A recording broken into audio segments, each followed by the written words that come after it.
আমরা আজকে made of এবং মেড ফ্রম এর দুটোর ব্যবহার শিখব। তো paper is made blank wood.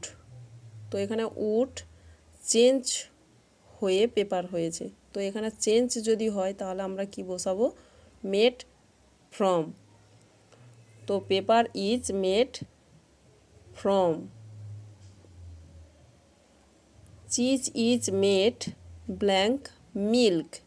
তো এখানে মিল্ক থেকে চিজ তৈরি হওয়ার সময় কি হয়েছে? চেঞ্জ হয়েছে। তো এই ক্ষেত্রে আমরা কি বসাবো? From. The bottle is made blank plastic. তো এখানে প্লাস্টিক নট চেঞ্জ, বোতল মানে একদম চেঞ্জ না হয়ে বোতল হয়েছে। তো প্লাস্টিকই বোতল তৈরি হয়েছে। তো এখানে আমরা কি বসাবো? যেহেতু নট চেঞ্জ, কোনো চেঞ্জের মানে যখন চেঞ্জ হয় না তখন কি বসে? Made of. The ring is made blank gold. তো গোল্ড এখানে কি হয়েছে? নট চেঞ্জ রিং, চেঞ্জ না হয়ে রিং হয়েছে। তো এখানে কি হবে? Of. Juice is made grave. তো গ্রেভ এখানে কি হয়েছে?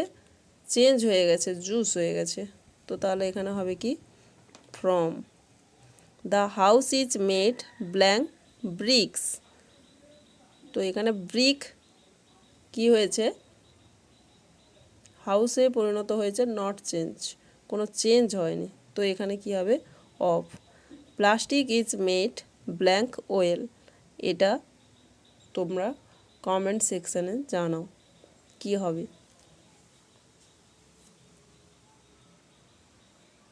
Thank you for watching.